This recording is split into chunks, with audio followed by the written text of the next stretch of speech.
today, Pluto stationed retrograde just after an intense ass Scorpio full moon. So, going to hash it the F out because I don't know about y'all, but it has been real over here. It has been real. It has been Look at your hair. part of this moon was I cut my freaking hair. Looks great. Thanks. Part of this Scorpio full moon, I transformed. Like, You know. Hi. I did. It's true. Hello. No, that's really true. You look That great. is what I have to show for my Scorpio full moon is that I cut my hair, classic, in the sink, just like I always have. I've always been cutting my own hair. Like I was a kid and I just like handed some to my mom. The story goes, like I just like handed her like 6 inches of hair and like some scissors, and I was like, it's too much. Like I was like, no, it's too much hair, and she was like, okay.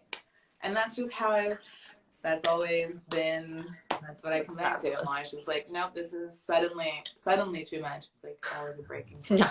No. But this full moon was not only, I meant to text you this yesterday, but I totally forgot, not only on my Mars, my Taurus Mars, and my Scorpio Pluto, but also exactly on my Taurus ascendant this year for my solar return. So I definitely felt this one. It was a lot. That's a big one. Yes. And Tell then us. co-ruled by a Pluto on the verge of retrograde, which it now is. Just did a couple of hours ago. I feel this one. Yeah. Definitely feeling this one. I feel like this, and like that may be different for everyone. I'm sure we're going to dig into this a bit, but like Pluto, you know, the outer planets are retrograde half of the year, basically. Yes. So we're always in some sort of outer planet, generational planet shifts. It's always this sort of like, okay, we've gone forward for a few months and now we're going to look back on all of this. So not everyone feels it directly unless it's really like hitting something of yours, right? And then you're like, oh. Otherwise, like this background noise, you know, it's like yeah, that like might be just something you're just mulling over. Maybe it's like a self-help book you happen to pick up is like coinciding with, you know, unless it's like hitting a planet or a just point. In a house, you're like, well, it was in my third house, so I started getting really interested in communications and like exactly. So it's like this, like my peers. Yeah. It's on like when it's like Pluto squaring your moon, for example, and you're like, so I died like 12 times, and I'm definitely not the same person. Every eclipse and every full moon was another little death. Yes. Like, I don't know I could even be this person, but here I am. Yeah. Definitely not who I was before. So I'm feeling this one. Pluto's less than a degree from my Venus, so I feel like stationing retrograde, even though they haven't hit fully yet, I'm feeling it like I'm coming. I'll be back. It feels like this, like, stay right there. Right. I'll be back in a little bit. It's like, tell me about your full moon experience. I mean, especially I don't know. I Scorpio, think I see. Yeah, it's sextile my Venus and Mars, and it's opposing my North Node. So the sun is sitting on my North Node along with Uranus right now. So it's been like a lot of, I think, because Uranus is doing so much to my Venus right now, that's kind of like taking center stage, you know? And then with this moon sextile Venus, and it's about to hit my Mars as well. So with the moon sextiling both of those, it's kind of giving me a deeper perspective of value and of how a lot of times you have to hold your worth when something is coming up in front of you that could potentially hit triggers that you don't know if they are really resolved or can open you up in ways that, like you're, you know, especially with new relationships or just people in general that you're speaking to. It's like, how do you remain not only just true to your own sense of value, but like the feeling of value inside of yourself, where you kind of hold yourself like still, right? And that's that Taurus feeling, as Scorpio is like kind of sitting there with me and kind of making me feel like it's the fear of being powerful without anyone knowing it. It's the fear of like, it's like I don't have to say anything, I don't have to do anything if I just respond with a power of stance, you know, or with a power of purpose, or a power of personal understanding. And so like I've been a little tested, but not in like huge ways, in very scorpionic ways. We've talked about this, but like, and where somebody's kind of test, you know, where I'll put my foot down or where I'll put a boundary up. Totally. And it has not been nearly as hard for me as it used to be. Very cool. And it's like this demonstration of like, okay, like I don't feel like I'm missing out if I don't allow something to explode in front of me. I don't feel like I'm missing out if I don't lose the reins a little bit and lose my control. And it's like, no, I've done that enough times, and I've learned, you know, that what's powerful about me is that you want to be around me at all. So that's where I'll keep this. Yes. And if it gets out of control, it's self-sabotaging for me because it's on my south node. This is happening on my north and south node. So it's like staying conscious to that self-sabotage. Absolutely. And like being like, it's not more thrilling to be more scorpionic. It's more it's more resolving or more elating to be more Taurus about it for me. That's interesting. I think that is the bit I'm going to latch onto right now. This like what control or like power has looked like before is not fulfilling me anymore. And I want to lean into this like Taurus side. I feel that's so hard. That's really interesting. I think there's like, I feel like all of us are like dying in little ways right now. And just these little like being the past, right? We're all in the Scorpio past of ourselves. Yeah. And if the sun is our, you know, in Taurus, we're all, you know, having to resolve something from the past in that Scorpio way of like where we gave up our power in order to have somebody come closer, or in order to have something become more intimate, right? That's what we do. A lot of times we think that with Scorpio, we think by giving up certain things or imitating certain things or seeing how, you know, things work and we can manipulate in that way. Yeah. We don't realize that that's actually taking away our power, because then it has to stay in this circular cyclical pattern of constantly watching the other person or monitoring the other person or being what the other person wants or needs. And having Taurus sun is saying, you know, as I am, you're going to take me or leave me. As I am. There's nothing. Yeah. If you didn't want me as a Scorpio, you're not going to want me as a Taurus. You know? Like, I want that on a t-shirt. If you didn't want me as that. Yeah. No, absolutely. And that's interesting because something, I mean, what you were saying about Scorpio also triggered sort of like what we give up for survival in the past, like, especially since we're talking about your Scorpio South node, and we're going to all have the nodes, we're going to have the eclipses starting in Taurus and Scorpio once the nodes shift later in the year, like October, November. So you're sort of having this glimpse of what we're all going to start moving through soon together. Yay! About like what that all means to us, what, you know, survival, we're talking about the South Node, what we've sacrificed in order to just like get by, what we've given to other people, or where we've succumbed to power because we have had to, or because something is happening. And these are my choices, like this is what's up. And it is interesting, you know, I always love to, in my Pisces way, kind of tie together all of the astrology and see the bigger narrative. And so we've gone through all the Aries season of like the self-love, and like Venus is everywhere right now. And oh, interesting. So I'm curious to hear what this feels like for you on the other end then, with this like full moon especially, hitting those nodes in reverse. But yeah, looking at where Venus did the tour of self-love through Aries and is now sort of chilling and hanging out in Taurus, but really only got like a little bit of a break. Right. And then met up with Uranus, and now everyone's squaring Saturn. And then this whole, you know, like we only got that kind of little bit. Everyone's like, just like, we were cool if we were all chill for a second, and now Saturn's back. It was a good moment. I feel like we felt cute for a second. But at least they're about to trine Pluto. They're all about to trine Pluto, like, you know, so it's like. Yeah, true. And retrograde. Yeah, I mean, that's a really transformative feeling. Exactly. We're about to start learning some stuff. But I think what you're describing is certainly in line with this next part. Like we keep joking about like, this is the yesterday was the last day of the year without retrogrades. So every day, today, moving forward, has a planet in retrograde. Super activated and inspired. Oh, okay. Look at you. That's exciting. And I bet Sounds voice lessons fantastic. is something that maybe you wanted to do before, because if the moon is sitting on your north node, the moon is your past. And so maybe voice, or like maybe singing, or, you know, this has been something that you've wanted to do and you're finding it now. Like, it's just powerful for you because it's empowering for you, not necessarily because that would be that north node feeling, right? Like, it's empowering for me to get to know my power. You know, to get to know the things that I, So you're exactly activating this throat space, Taurus stuff. Absolutely. That's awesome. That's awesome. So like using your voice to discover yourself. But and to express, this is it. Every day for the rest of the year is going to have a planet in retrograde. We're going to have Venus retrograde again.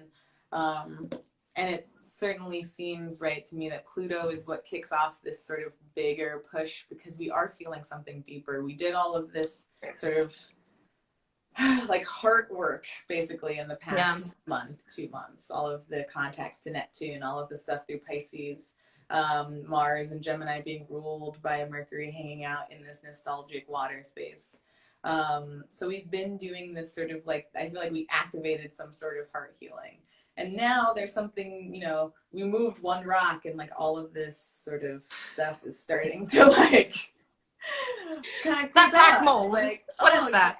Hey, like that's so cool that you like moved this big boulder. Like you moved something so heavy and so significant, and like you feel freer. That's so awesome. Guess what? There's like all of this sediment and like all of this life that lived underneath that boulder that is now coming out to kind of like be reconciled. And so it makes sense once we start accepting parts of ourselves and moving through things that have been blocking us. Of course, there's a whole bunch that's like been in line to kind of like die off, or like at least be like, okay, so you dealt with that thing. Okay, great. So now we can go. Right. And there's so much for us to kind of like, as you're saying, this power, what has had power over us? What power did those wounds have over us and those sort of ongoing heartaches? And once we tended to those and dressed those a bit, like what else now? Finally, there's probably a laundry list of things that have to be updated within us. It's like, oh, we're not doing that anymore. So what are we gonna do? Right, with this and thing? Scorpio. Right, and Scorpio's like wants the soulmate, and really what that means is Scorpio wants to belong to something deeply, and like it wants to feel like that, you know, it's a survival thing. It's like you and me, we're in this together, you know. We watch Titanic, we watch all that kind of just like the really heightened experiences that you can't really communicate to anyone else. It's just a bond that the two of you feel. And I think we're really taught that love, you know, lasting love in the emotions has to be like what you'll give to the other person in order to kind of show the other person that you are worthy of it. And some of us may be like, okay, well, I know what I have, and I know, you know, I'm going to stay over here and until you show me. And it's always this kind of dance of, what are you going to show me? What are you going to give up? What are we going to do? You know, back and forth, right? And the funny thing is we don't stop to think about it, that so many people end up with really, really, really shitty people, and none of them do any of those things. And they would say all of the most wonderful bonded things in the world about this person, or about their love, or about their relationship. And so it didn't really have anything to do with what you gave up, or what you manipulated or changed about yourself, or this or that. It really is something to do with the connection that you have and whatever is going on, obviously in the sky, but like, you know, whatever's going on in the sense of like, are you in a transformative relationship that's transforming you in a really harsh way, if it's a square or an opposition, or is it transforming you in a really easy way, which is just, you know, everything kind of flows and feels like destiny? And those are the times where we give up that idea of what the other person's supposed to be. And that's, then we're just in that kind of connective flow. And it's like, whoa, what is this? You know, I don't like, and then we question if love is anything without that connective flow. You know, I think that's kind of the Scorpio Taurus exchange, is like, how do you get from that controlled state into that connected state? How do you, I mean, it's not far from each other. You know, I think it's like the Yeah. two sides of the same coin kind of thing, but it's like a releasing of the idea that you have to like kind of fix, manage, and control it in order for it to grow right. Yeah. And really, maybe it's just about the truth of whether or not you work together. You know, I think that's that Scorpio truth. It Yeah. doesn't matter really sometimes, you know, what the person brings in perfection or in like, you know, what they'll give up. Sometimes it really is an incompatibility, which is a Scorpionic, like, this is just the ultimate truth. It didn't Yeah. matter. Like, it didn't matter, you know? Despite whatever, at the Yeah, root does of this all of exactly. this is viable, this is not viable. Yeah. Yeah. And Yeah, those are those that's Pluto interesting. transits. Truth, truth, truth. Yeah. You had me like visualizing the Taurus Scorpio axis as, you know, and as you were discussing people sort of bonding, thinking about how like in a healthy relationship theoretically, and I'm thinking about the Two of Pentacles also, this sort of Mm. balance where we each Yeah. like we're here and then we go out on our separate little Yeah. whatever we're doing journeys and we meet back here, and when we meet back here, are we able to reintegrate? If yes, then continue. Then like we take the next round. And it's sort of like this weird stressful game. It's like, okay, so we've gone and done Yeah. things as people, as like on the Taurus end, as Yes. an individual, doing what I do for myself that I like, eating my snack, you know, we're gonna keep talking about the snacks. Yes. And then in the Scorpio realm, coming back and sort of seeing like, okay, so we've gone on our own little individual trips. Are we able to merge again at this point? Yes. And you know, that transformation you were talking about. Can we transform like, together? Yeah. Absolutely, because every time you go and I go, and we Yeah. each go on a separate journey, and we come back, we are different people individually. We are different So people. Yes. we're going to have some sort of different chemical reaction. Is it going to be one that we can move forward with? Cool, we've both transformed. Oh, wow, awesome, cool. And now we're gonna do it from this level. We're just gonna keep like, yes. you know, leveling up. And if not, then it's like, okay, well then, you know, cool. This is not, as you said, like this isn't gonna. Yeah. We're not gonna be able to bond. We're not gonna be able to transform. We're not gonna be able to move forward in this way. And then we sort of, you know, then we continue. Goodbye. Exactly. And that's the balancing act too, is like recognizing, yeah, is like recognizing that you're right. Like it is about, you know, it is connectivity and that is the truth, but it's also the truth when it gets tested over and over and over again, because we do change. We do have different desires at some point. We have things that we didn't know were going to come out. Like how many times has love opened up things inside of us and we're like, we didn't even know that was in there. What is that? Oh my gosh, absolutely. You know, and so That's in that real. moment you change. You know, you are now, you can't unsee certain things. You've been, you know, you've been exactly. You know? Right. Yeah. Absolutely. You know, and I think that's like the square, like when it gets rough with the squares and oppositions and sometimes conjunctions, it gets rough because it's like what we didn't know before, and after the situation, we really know something now. You know what I mean? It's like there is just, when you look back, you are not, there's the person standing back there would have had no idea the person who's standing here now. And I think those are like, yeah, like that's where sometimes, you know, we take that deep breath and we say, I mean, it is kind of a blessing because I am now capable of standing in my own power easier. And that's what it is. This power is very, very scary because what it's saying is that you may not be desirable, or you may not be a person that everybody wants. You may be criticized, or you may be, you know, people may not agree with you, and you still stand there and you're comfortable with yourself. And the more you're tested in what you believe you need to survive, right? How many of us had to deal with, especially in our 20s, that we need a relationship to survive? How many of us thought we need to have our dream career to survive, you know? And when we saw other people achieving their dreams, we were like, well, why isn't that me? And then we get crushed over and over again. But then like once it comes out, what do? You and I both stepped into our mysticism.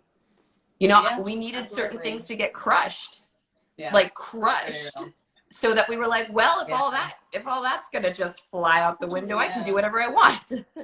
Right. Like now what? All of these possibilities. Right. Absolutely. And I think that's what, you know, I think you said a minute ago that we sort of get stuck, and the Scorpio end of it, we have chemistry at first, and we get hooked on that, and we become dependent on that chemistry. And we are really afraid that if we keep trying to level up, we're going to eventually lose each other. So we'd rather just stay down Yes. here and not Yes. do any of the growing and Yes. know that we're going to stay here than we would actually like to risk having to go separate ways because of growth that we have catalyzed for each other.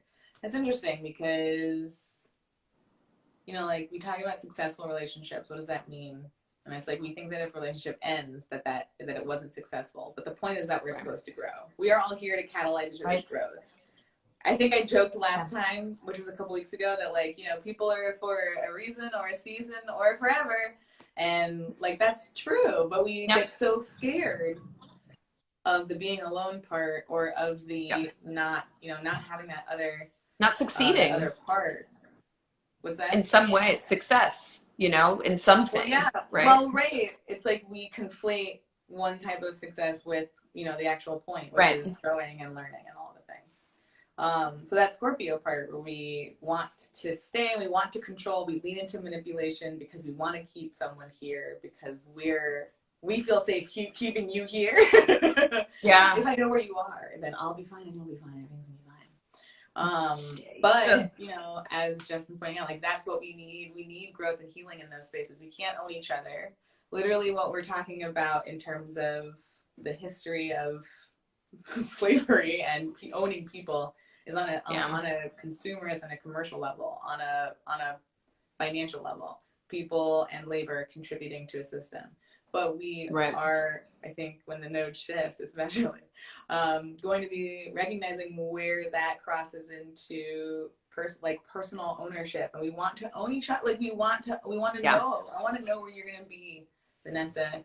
I need to know that you're going to be there. I need you to be there. And please Aries moon, never. All right, you're like, oh my God, I'm already feeling trapped and like, oh God, But you know what? But Scorpio South Node, Libra South Node, we both come from places of needing to join. And it's not, and I think a lot of times we don't really see how it is that we get people in that South Node way, meaning like, you know, in the way that we want to evolve from and get healthier with.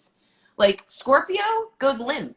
That's what it does. Scorpio does this thing, or at least like, especially if you are a person like me without any other water, and like it's independence everywhere except like with Saturn and my South Node. And then it's like when I get into a relationship, before it would be sort of like, what can I not achieve, and where can I keep myself so that the other person always has to take care of me? Because if they're always looking back towards me, then I know that they're staying with me. And that wasn't conscious at all. That was not, I mean, that was my parents' relationship. You know, there was always this there was always this sort of mind game going on. Mm-hmm. You're supposed to be this character and always be thinking about your man. And and as long as I kept it in that place, as long as and we were talking about the aspects. If anybody has aspects to your North and South Node, you can kind of see what they're both going through. Like we were talking about the fact that my Venus and Mars is sextile my South Node. And so I do get help in that way. If I, you know, because, you know, I am a powerful person in certain ways and stuff like that. But like when you go to the North Node, it's trining then. And that's Taurus North Node, right? And then it's like, okay, if you step into your power, then you will actually have an easier time in your life than just staying in this more unevolved state. So that's like that Scorpio Taurus sort of thing, is just like, if you don't evolve, if you don't learn how to transform, and if you don't get okay with that femininity of transforming, right, of becoming someone else, then you really won't have the lessons learned that you need, and then you won't feel that power that you're looking for. That power that you're looking for is in the value of knowing yourself very well, I think. Well, yeah, absolutely. And what you're saying is really tying me into this question about like the need to know. And it is that fear of, you know, if we're talking about survival, and survival, of course, ties back to early times of hard world and wildness, literally. And to be known comes with the incredible weight of losing the person that knows you in some capacity and not having like having that bond be destroyed can be so tied to survival. Think about survival and how little we had once upon a time, and how, I mean, we haven't been living this long for very long either. Like quality of life has rapidly improved. Well, length of life, I'll say that. We'll say length of life has rapidly increased. That's something I feel good saying.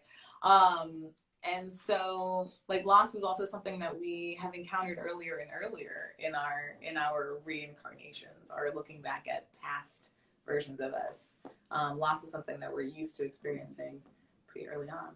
So there is this, intimacy is obviously this beautifully transformative thing, but that comes with that fear of, if I let you go, then you're gonna go be intimate and transform someone else. You're not gonna be just for me. You're not just my. I don't know. You're not just mine. You're not just mine. Is basically right. Well, Scorpio is also about trauma. Oh man. And just definitely. until, like, this is the first time in history. Well, this is the lowest amount of violence that we've had in human history is now. So imagine the amount of pain and suffering that our past lives have gone through what you're talking about with loss and just sort of trauma from the early childhood as well, like losing your parents, like how many of us have been oppressed? If you aren't white, you've been oppressed. I mean, like, even white people have been oppressed. Look at Ireland, look at, I mean, like, it's like religiously, like a lot, let's say this, if you were British, you were oppressed, I'll say that. But that's, like, everybody has been enslaved or apartheid or all, like slavery, injustices, and with social injustice, with gender injustice, like so many things that people have had to fight so hard for, and families have been ripped apart because of.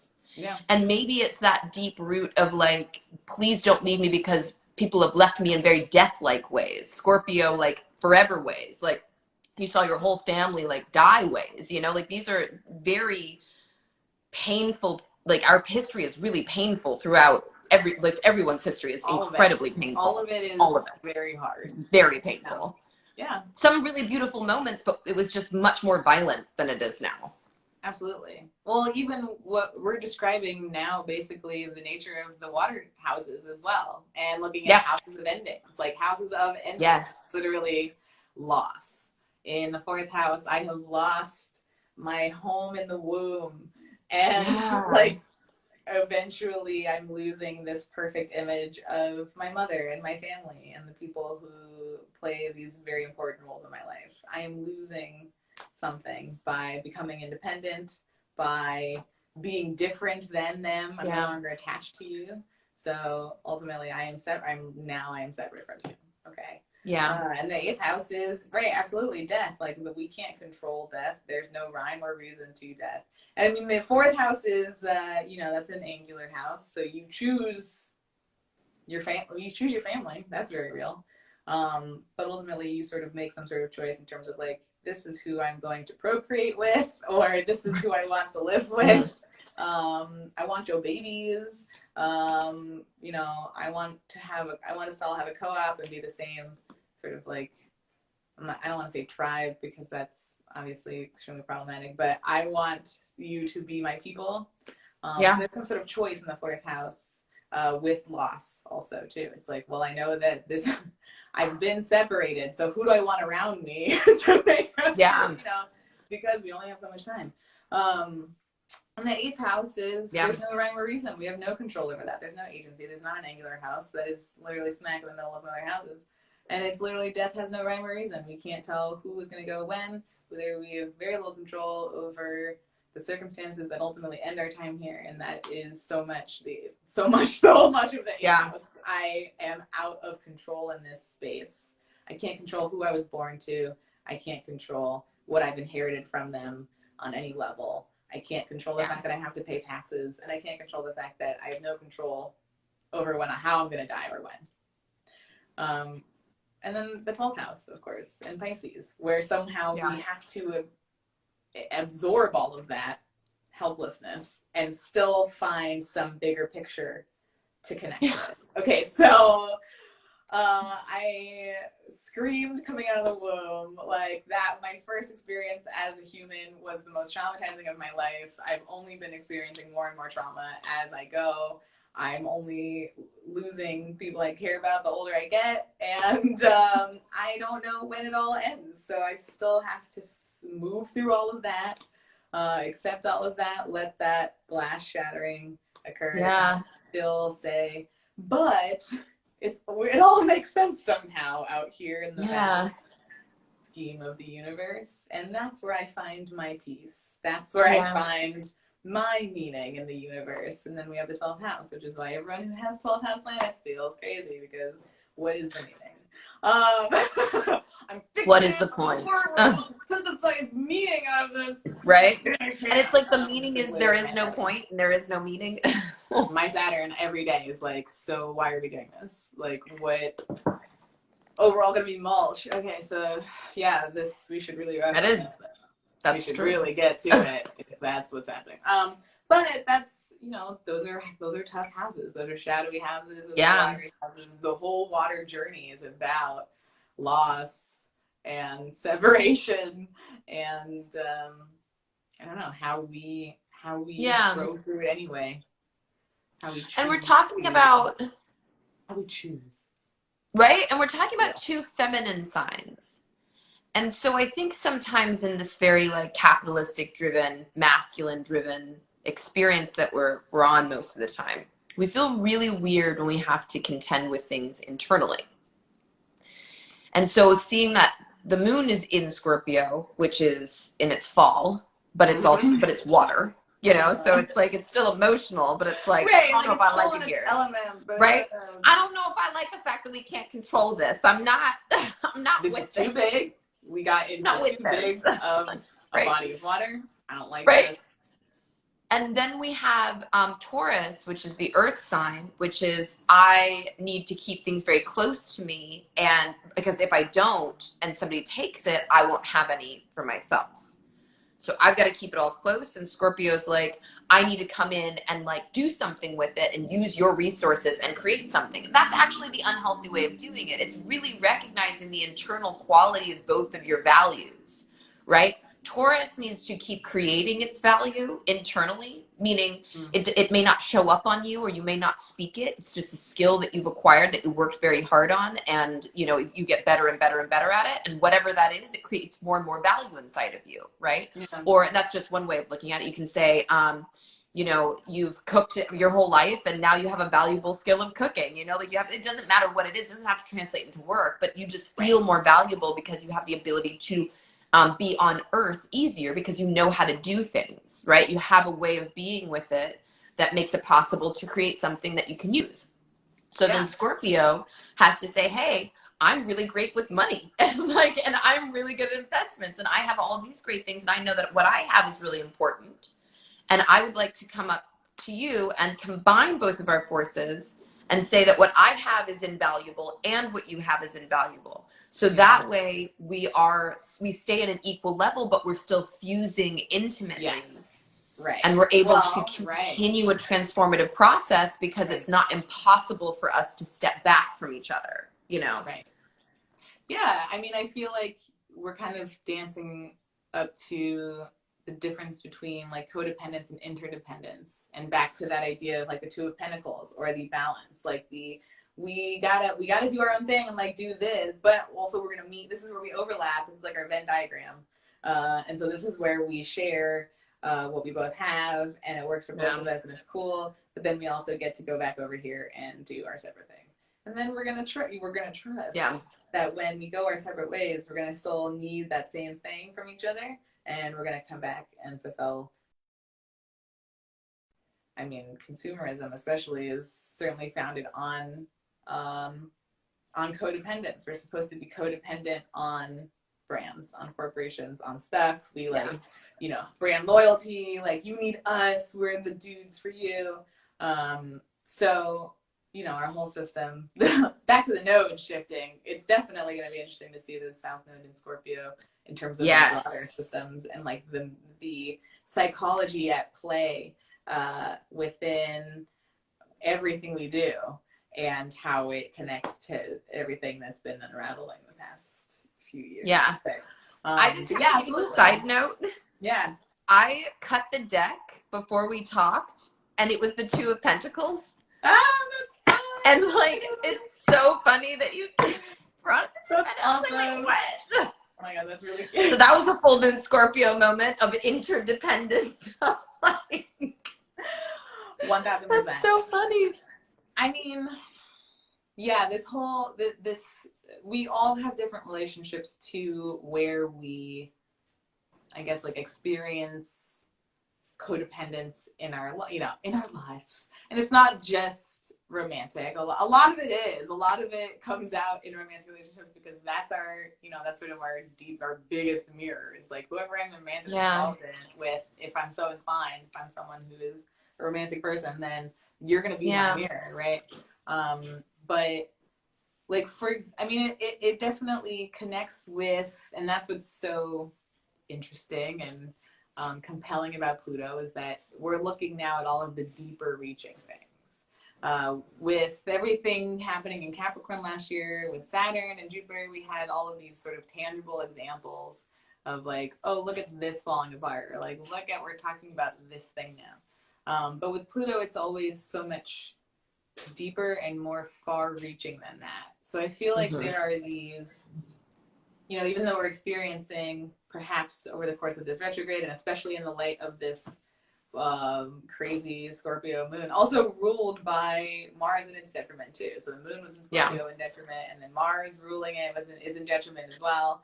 And then they were trining right before the moon, and it was just like, okay, we're just gonna try our best here. We're just gonna make it work. We're gonna swing it.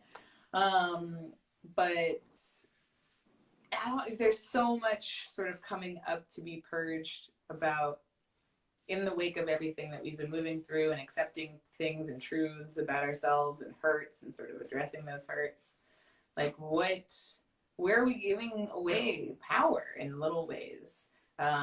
Where are we sort of saying one thing but not really like actually embodying that integrity of where we need to be? And why is that, like, where is that connected to sort of where we give power away or where we are afraid of our own power? That's definitely a big one that's like coming up for me. And something you said in the beginning really, really stuck for me and like felt very much like what I'm feeling, which was like, I don't know, these old ways of being don't really like click anymore or make sense. And like, especially regarding power, where I have felt this and this might be very Mars opposite Pluto for me, and the Pluto, and finally being on the Plutonian side of it. But I always have this problem with authority, and especially around like the rules of the game we're supposed to play. So I'm always like, yeah, that's what they want me to do, and I'm not gonna, because I am so morally like averse to that. And as a super Pisces, I'm out here wondering why this has any part of our world. So I refuse, and I'll be sitting over here. And finally being on the Plutonian side of it with this full moon and the retrograde, sort of realizing like, yeah, well, like I get why you've been like rebelling and like that, like I totally hear you. And yeah, like stick it to the man, like you don't want to do it. But also like, here's where that's not giving you what you want. And you also want that thing. So there's been this sort of confrontation of desires. Like, I want, my whole life, I want to be better than the game. And to, like, I will live off the ground. Like, I will not play by rules. Like, you can't make me post more. Like, I reject your authority. I reject.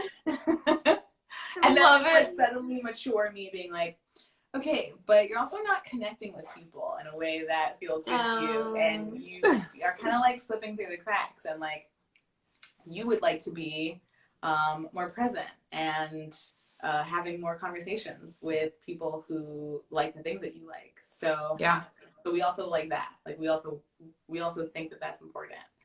And so there's this sort of like reckoning of like, oh, is that weird power struggle that you're in real? Like, is that, or, okay, real is not the right word, because I feel like that's, I'm like, yes, the power struggle is real. Like, we're all trapped in the matrix, and the power struggle is real. But, okay, so outside of that, because the matrix is real, but it is sort of this higher picture self saying like, okay, but you're also like really depriving yourself of something that would be important to you, or like something that you need to integrate in order to be where you want to be. You're trying to have some sort of sense of self-power, and you're also trapped in this power struggle. And is that power struggle as important as you feeling the sense of self-power that you desire? Are you going to continue wasting energy in this power struggle that actually isn't it's a distraction? It's like this illusion of like, right. I'm in control because I reject your authority. And it's like, that doesn't mean that you're being your own authority. There's a difference between rejecting authority and sort of deciding that you are not like, I'm better than that fourth house rejection of authority. Yeah, and Aries, that fourth house. To what you were saying in your chart about that sort of like knowing that regardless of what is happening outside of you, saying like, but I know that I'm here, but I know that I am like, I'm good and I'm standing and I'm surviving and I'm fine. It is such a distraction. It's such a fascinating distraction that's like, excuse me, my friends need help but won't say anything. And when we hang, I keep expecting the hurt and we talk to that it never is. So I'm here like, okay, need to stop. Ooh, that's intense. And like Mars in Cancer is like, I want to solve your problem, but you won't say it. And so I can't do it. So, but also problem, with Scorpio, like what you're saying about control or the power struggles and having Scorpio be, the full moon right now, where Scorpio wants to control, the reason we have these power struggles, especially like in relationships, is because if you don't control this, then you don't really know if that person loves that about you. You don't know if this person actually will love this about you. And it's so entrenched inside that it's not a question anymore until something gets tested there. And that's where the power struggle starts to happen, is the question of, is it more important for me to continue controlling myself or to let myself be myself? And most of the time, you need something outside of you to even say, oh, well, I don't want that about you anyways, if that's a square or an opposition. If it's a trine, it's, oh, I do want that about you. But somebody's hitting something that you think is not going to be loved, right? So it's like, so with that power struggle, with that power struggle going on, like say, even with posting or anything like that, even if it seems like it's this tiny thing compared to these all these larger things, the question is, are people gonna love me if I put my effort out there? Am I gonna be loved? And if I'm not, then I'm gonna control it, and I'm gonna say when I do it, and I'm gonna put it out when I want to put it out, right? And so the test is where the power is, where you're feeling the grind inside your body, or like the clenching inside of your body, is that it is no matter what you do, you will feel powerless. No matter what you do, when you put it out there, it is powerless. It is literally what it's going to be. So it has to come from inside of you, or it will never have enough fuel.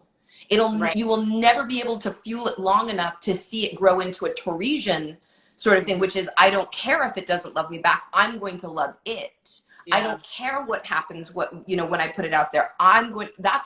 That's the beauty of, like, I think the evolved Taurus love too, which is regardless of how you respond to me, I'm responding to you with love. Regardless of how this garden looks, if I can't get it to grow, I'm going to make it grow, because I'm going to spend my time and my focus on it. It doesn't matter what it looks like right now. What matters is what I want it to look like at the end of it, because I wanted it to look that way. And I think that's so scary, because it doesn't matter then what happens on the outside. It just matters that whatever you want on the inside is materialized, is actualized outside of you. And then you'll work with it until it feels right and it's growing in the right way. But until that happens, you're going to have that, and we all suffer this. Like, this is something, we talk about this all the time. Like this is something we all do. Anywhere that is controlled by you is controlled because you can't love it. It's not something that you can actually trust to be loved, because it matters more what happens to it rather than what's happening to you. You know, it matters more how it feels rather than how you want to feel. And I think that's why, like, Taurus is, you have to take time. Like, you need to take time with it because it takes a long time for something to grow. And if you don't have that stamina to have that focus, that attention, that ability to show up every day for it, maybe it's just not the right time for it to grow. And then in that case, stop making it feel bad and wait for when you are ready to focus on it and love it. And move on to what it is that you need to look at now, you know, instead of judging yourself on top of it, which is another Scorpio thing of like, well, if you know, if people aren't loving it right now, then I can't. It's not a real thing. It is a real thing. Right. They destroyed it. So while you were describing that, I thought about Earth and basically how Earth is like leasing its land to us. And yes, totally. And what the fuck we're doing on it. We're like completely taxing the planet because we are like Scorpio overwatering the planet. Also, We're like, I need this right now. I need 24-hour convenience stores, and I need overnight shipping, and I need all these things. Scorpio, Scorpio, Scorpio, government and world. And then like Taurus, the Earth is just sort of like, it doesn't really matter like what you're doing out there because in the end, I'm me, and like I'm gonna kick you guys off eventually. I literally made all of this. You took shit from me and you built it there. It like started off as an image of the Empress card in the tarot and then evolved into Earth. But just this message of this just is to let you know though, started here. I make all of it. So I made all of it. If you break something, it's gonna be fine. Like, don't worry about it. I made it. I can make more. Yeah. Doesn't matter how much technology you have. All of it came from the Earth. I made it. So you trust it. You use it. It's fine. Everything's gonna be fine. I love that. I love that image of just like, you know what? Everything's going to be chill. I mean, this is why the moon is exalted in Taurus. Because it's just like, you know, changes will come. That is the whole moon. Yeah. The moon is the fastest traveling planet. The moon moves through all the signs in 1 month. How fucking crazy. And I love this. Like, no matter overwatering is also a thing. Did you read that? Absolutely. Overwatering is also a thing. Mm-hmm. That is such a good, like because we think we're depriving all the time, and then sometimes we suffocate it. Sometimes we're like, oh, well, now it's going to happen right now. We're going to do it right now, and you're going to shove it in this person's face, and this is going to happen right now. Now. Because I said, oh, okay, well, people said I'm not loving, so I'm going to go out there and I'm going to just love everything. I'm going to love everything. I'm going to be loved. I'm going to jam the button until it freaking works. Try to stop it. I'm going to be out here. That's also control. But it's true. It's just this, you know, I have plenty. I make this. Yeah. I'm responsible for what's here. So I trust you. There's a trust there. Yeah. And the moon is like, doesn't matter where I go. I have all these appointments with all these planets. It's going to go kind of crazy. Some of them are going to be good. Some of them are going to suck. But I'm going to come home and I'm going to have everything I need to feel chill. And I know that I'm going to be okay. I'm going to be all right. Taurus. Well, and it's Taurus. That's the Taurus. I think that's why, like, with your plants or anybody gardening is like a huge thing, because you don't get upset with a plant if it doesn't grow. You like say to yourself, okay, well, what did I do? Was it in too much sunlight? Did I water enough? Did I overwater? What did I do? You know, but we don't ever think, oh, it's the plant. Like, we never think it's the plant. It's like, you have to be very dense to think it's the plant. And so once like you realize it just depends on how much I want to show up for that plant and how much I want to learn about that plant and how much time I want to spend on that plant. And I don't mind how that plant grows and what it looks like as long as I keep consistently growing up, because I'm not afraid of the plant getting bigger. I'm not afraid of the plant getting larger. I'm not afraid. I can even put it in another bowl and it can get even bigger and it can become a tree. And we all think about that manifestation issue of like, you know, how do I want or just feel deserving of what I want? How do I do that? And I think very simple way is looking at it like gardening. If you feel if you're afraid to show up every day for something to the point where you want to see it abundantly grow, if you were scared and you were like, you know what, I don't have a bigger pot, so I'm just going to like keep it in this one and keep it this size, well, then it's just going to stay that size. And that's totally understandable. but it is going back and forth and just showing up for it. Yeah. You can't just think about it. You can't just, it's just saying, you know what, like, you want to feel better about your style and you don't have the money right now. At least just maybe go and like try stuff on just to know what you like to wear. What's this? What's that? What do you like this? And as money comes in, you have a better idea. That's what it is. It's just showing up and stop like the fantasy of it and get into the imagination of it, which is more active. Fantasy is just sitting there like saying, you know, if I had this, when I had that, you know, I'm not enough of this. And then, you know, over-grandizing yourself and under-grand, you know, like all these things. And then imagination is, how do I get what I want? What do I need to watch on YouTube, or who do I need to talk to, or how do I kind of understand this for free right now? And then maybe when I'm ready to put money into it, then it'll start growing in another way. And then maybe when I'm ready to like have clients, it'll start growing in another way.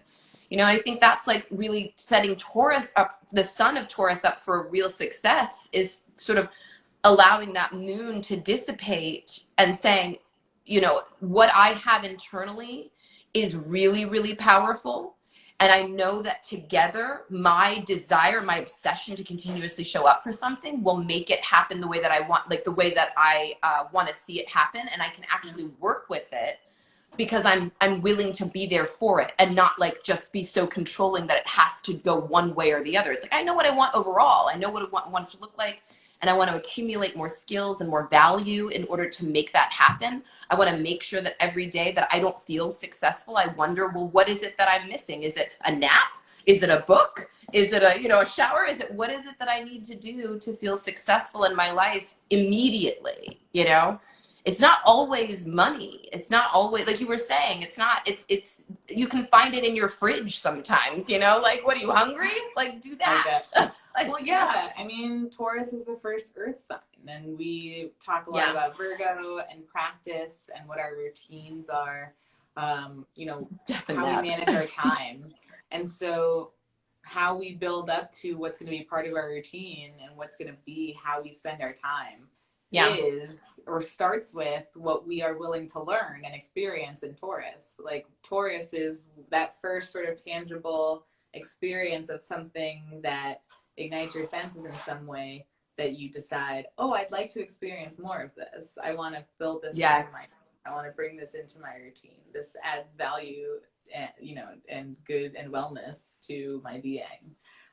So it's not just money. It is putting your hands, figuratively speaking, on something for the first time and getting a feel for it, seeing how it makes your body feel, how you respond to it, seeing what senses it ignites for you, and sort of logging that first sensual memory of why this thing is going to be important to me. Why do I want it in my routine? Because it feels good. We don't just, I mean, all right, a lot of our routines may consist of things that don't feel good. But as someone with a Virgo moon for the first time in this solar return, I'm definitely finding new routines feel good. I'm like, oh, I love doing the dishes before the end of the night. That feels good. Like, washing my face, like, physically feels good, actually. Like, I know I complain about it all the time, but actually, like, I feel better after. So it is that sensory experience first that informs us what we want to start, like, talking about and learning about in Gemini, right? Like, okay, like you said, like, so, like, moving into the Gemini phase is I'm going to go on YouTube and start finding as many videos as I can and to, like, start learning the thing. But first, in Taurus, I need to know what has, like, triggered my senses to desire more of that feeling. This feels good. I like this. This tastes good. I want to learn how to make it. I want to keep doing it over and over. I want to learn how to make it. I want to know what it's made of. Like, I want to know where to find it. But having those senses triggered first in the body, like that first earth sign, rooting physically for you, and saying, I'm going to start building this into what I want over time. Or I'm going to practice this in my 6th house by every day. I'm going to do a little bit of this, and I'm going to, like, root into this. But it starts with Taurus. It starts with that sensory, I keep saying sensory experience. Now I want to smell something. But it is a sensory experience. But it is It's where our our bodies are earth, right? Our bodies are made of earth. It's the spark of life. So the spark of life is just us being animated. I know, right? I love that. but like the reason we can move our bodies around, and like all entities have that, you know, that are living in terms of like, you know, even down to an insect, they have a spark of life, which means they can animate their body at their own will, right? But we also breathe in air, that's, you know, the oxygen, that's air. Drink water, we're mainly water, that's obviously water. And then we have earth, and that, I think, is where our spark of life can really create something that speaks back to us. I like that. I love the pattern. But like, I think that's also the part of the pleasure of being here, which is another Teresian experience. And being in the sun, it's asking us to go in that direction, right? So the direction is to be sensory. The direction is to be present to the sensation of being there at all. And I think that's, to me, why Taurus is one of the best meditation signs, because what its natural inclination is to be right there with whatever it is that it's working with, and to have a relationship with that moment of physical contact, or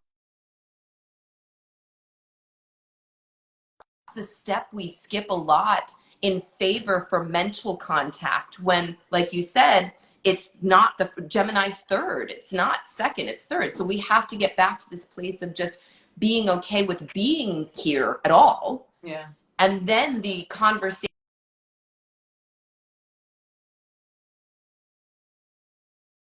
anxiety, because we'll feel more rooted here, right? And then maybe we'll have a bit more feeling of what we're saying has more pleasure involved in it, because what we're talking about means something to us, because we keep showing up for it. That's how it you know, is infused with love, is the continuation of showing up for it, and then it's meaningful. And then, you know, then we get to like the Sagittarius communication of it from Gemini, of like, now we have meaning, you know. And so it's got to start on the ground first. Right. Yeah, what you just said really made me understand that Gemini is like making meaning of what we have in like already and what we know right now. And then Sagittarius is, we're projecting knowledge into something bigger, or into a future, or into like based off of this. Then anyway, that was just a fun little. Yeah, 1000%. And sort of back to, I'm gonna keep talking about the earth signs.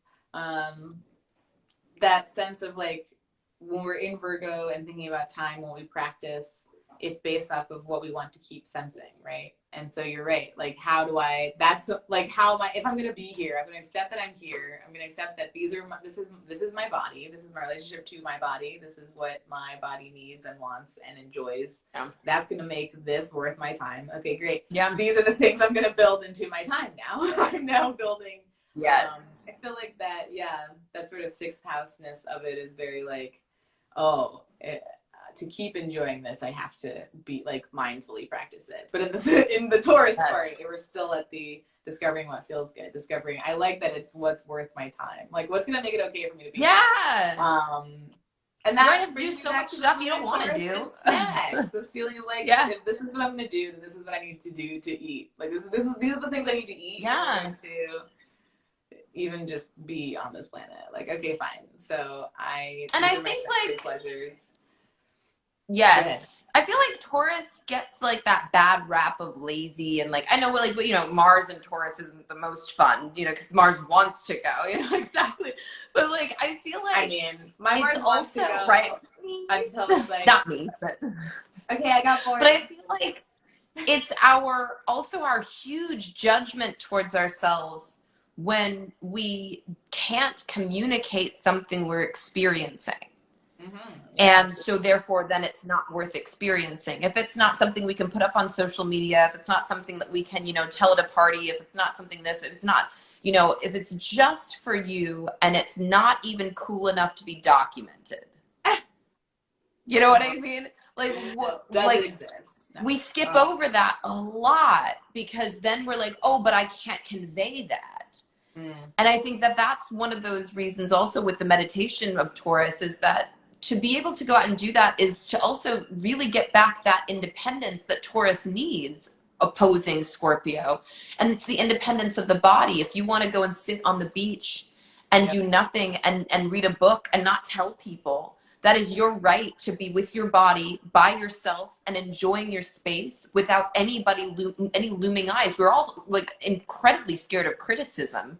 So why not indulge in the moments where you don't have to tell anybody about anything and it's just for your enjoyment, it's just for your pleasure? Why do you have to put it up? If you feel you're going to be criticized, then maybe that's your body telling you that you should just enjoy this and not have, like, you know, not subject yourself to any questioning that is no one's business. You know, I'm not just saying that you shouldn't also do that, but like, if that's how you feel, you know, why not? Why not allow yourself to have a moment with yourself that has nothing to do with communicating with anyone else? It's just being there, you know?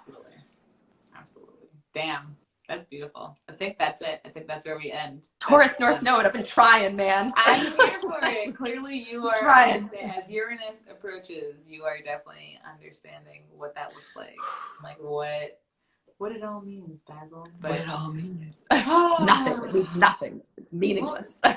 Right. Well, lovely notes to end on. I think that that's fantastically beautiful. Everyone enjoy this Pluto retrograde. I'm sure for the next few months we'll be talking about what we're all feeling come up. Let's see what's on the docket for next week. What are we going to talk about? Oh my God, next week is May. Oh, stop it. Woo. Okay. Well, Pluto. I've turned so many pages in my honeycomb to get to the next. Oh my God. I've got my new honeycomb coming for July. Yay. I got honest, guys. Go to honeycomb. What's happening next week? We've got Venus squaring Jupiter at the 29th degree. I feel like that's something we'll talk about.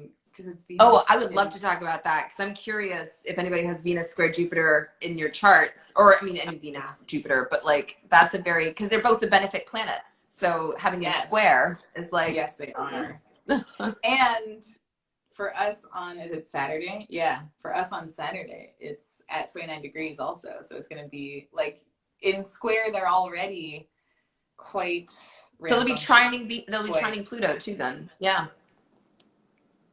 I mean, the past trining. What are words? Venus will be trining Pluto, and Jupiter will be in Aquarius. But yeah, so 29 degrees. I wonder what extremes of pleasure we can be. Or like how overboard are we about to go? Like who's ordering the lobster and oh my God, like, the giant champagne bottle? You know, this is like hailing spring too, guys. So this is like everyone's coming out. Like everyone. I mean, yeah. And it's Venus at 29 degrees of her own damn sign. So before she leaves, I feel like there's like a big blowout that has to occur. Mardi Gras is going to be everywhere. Oh my God. Oh no, it's right. I mean, I'm ready for that lobster tower though. If that's something that's a thing, if anybody hooks it up, I'm in Brooklyn. Yeah, right. Like send it over. So go. Send it over. Yes. Yes. All right. We'll see you next week. Thanks for hanging out. Oh my God. Everyone rest after this full moon because it's just been so deeply purging. Everyone go to sleep and just let it all process. All right. Mwah. So much love. And so many kisses. And see you next week. Yay. You are. Thank you for sharing.